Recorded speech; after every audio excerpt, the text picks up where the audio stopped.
Assalamu alaikum wa rahmatullahi wa barakatuh. May the peace and blessings of the Almighty be upon one and all. Today we will be discussing a very important topic connected to the tongue. The tongue, as you know, is a gift of the Almighty. It is very small in size, but it can create so much havoc and it can cause so much damage that more than any other organ of the body. So it's important for us to know that the Almighty has created this tongue. You know, some scholars say so beautifully, He has put 32 guards that are so sharp around that tongue so that we think 32 times before we actually utter. And it's amazing how the tongue is so small, it moves 1,001 times in a minute up and down, and yet it does not get cut by these sharp knives around.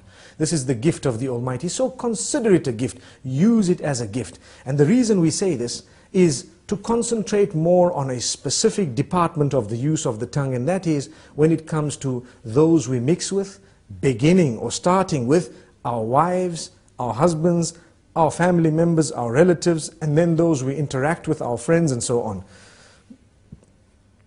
What we should know is that the tongue has several different uses. One of them is to taste food, one of them is to speak, and there are so many other uses of the tongue that are there. Some we may know, some we may not know. It's amazing. However, remember, your respect as an individual is very closely connected to how you use the tongue. This is why the Messenger Muhammad, peace be upon him, says, every morning all the organs of the body call out to the tongue and say, fear the Almighty regarding all of us. It is through you that we are known, so be careful what you say. Amazing. Which means I have hands, I have legs, I have a brain, I have eyes, my whole body, my entire image, my identification. I am known as a good or a bad person based primarily on how I use my tongue. Have we ever thought of that? So if I use it correctly, I will be known as an upright individual. If I lie and swear, use vulgar language, scream and shout, they will know me as a bad person. But my legs have not committed a sin, my hands have not committed a sin, my hair and all the other parts of my body have committed no sin. The sin is committed by the tongue. And the tongue, yes, closely connected to the brain and all that, yes, correct. But ultimately it was the one used to relay what was within. This is why if you're not sure, don't speak.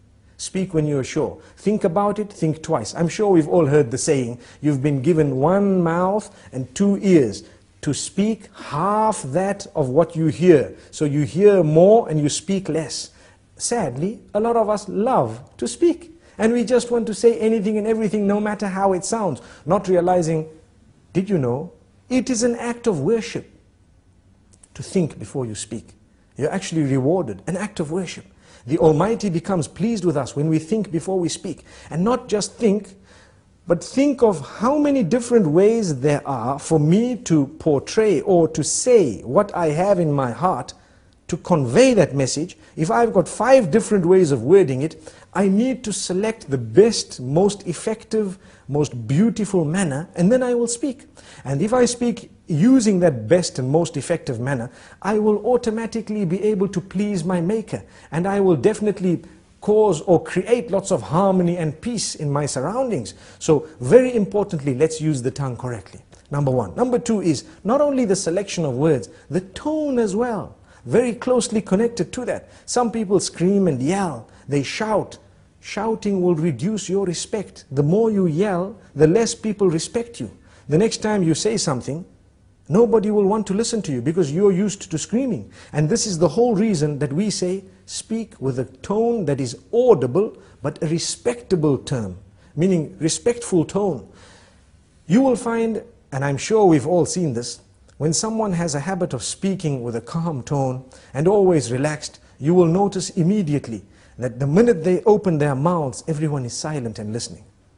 Whereas when you have another who's always yelling and screaming, everybody's yelling and screaming with them, no one knows whether they are serious or not serious. And imagine if you hear a person yell or scream who has never ever done that in his or her life. Automatically you would know that this is something very important because this person does not use this type of language or does not scream. Amazing. So this is the importance of the use of the tongue, how it gives the whole image of who we are just by its use. Sometimes a whole company can come crashing because of a CEO making one statement that is negative or bad. And there are examples of that in history where we've seen this happening because of the abuse or misuse of the tongue. The same way a man who has always been respected can lose all his integrity within a split statement because of how bad it was and how evil it was. So we need to be careful. You are known by your tongue. Let us be careful how we use this tongue. We'd like to give a few more examples. Within the home, it is an act of worship to say words, to create the words and to utter words that will bring about a smile on the faces of your children and family members, your spouse primarily. Did you know that it is actually an act of worship to come home and utter words of goodness, sweet words, beautiful words, make people feel appreciated, make them feel wanted, make them feel the bond? And it is the tongue that makes us really connect to one another. And this is why we say it is an act of worship. So many people do not realize it's a charity to say a good word. A good word is a beautiful charity. We come home, we're silent. Being silent is something that's not good, especially when it comes to those who are waiting for you to say something of your own family. A good word. Yes, when there is a problem, you might want to remain silent for a moment. If you think that that is the best way of solving the problem for now, you might want to speak a little bit later. But even when you choose to speak, say the best words. This is from the messenger, may peace be upon him. And we always tell people charity begins at home. Sometimes we are very careful of our tongues outside the door. Whereas when it comes to in the home, those who work for us, those who live with us, those who are the closest to us in terms of family and so on, they are so worried of us opening our mouths because every other word is a swear word. Every other word is a lie. Every other word is a word which is derogatory, defaming, which is disrespectful, which causes hurt and harm. Why should we do that? A good Muslim will never utter words that are hurtful to others. There is no need to do that. Even if you disagree, with someone, you do not need to utter words that are hurtful to them, belittling them, making them feel like they are not worth it. Sometimes maybe the good statement from your mouth might actually make them change their minds and come on to what you had because you were so good. You came forward so beautifully. This is the religion. This is what we have been taught. Now let's ask ourselves, do we as Muslims really follow these teachings? We call ourselves Muslims. A lot of the times we swear so much that even those who are not Muslim are embarrassed. And it gives the wrong image of the teachings of the beloved messenger. May peace be upon him. And may the peace be upon all the other messengers. We shouldn't be doing this because we have the responsibility of portraying the correct image of the teachings of the Almighty. And these teachings primarily begin with a good tongue. The messenger, when he was sworn, he did not swear back. He never swore back. The swear words never came out of his mouth.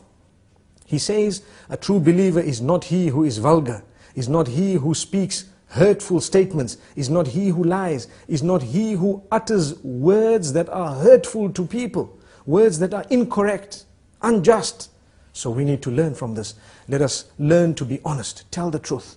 For indeed to lie would be a burden on the shoulders, and it would be a very, very grave burden on the day of judgment. We should not be lying, we should not be hurting people's feelings. I hope I've said a little bit to motivate people to use their tongues in a better way, starting with myself and then everyone else. Remember, choose the best words, choose the best expressions, for indeed to do that is a great act of worship. Until we meet again, Assalamu alaikum wa rahmatullahi wa barakatuh.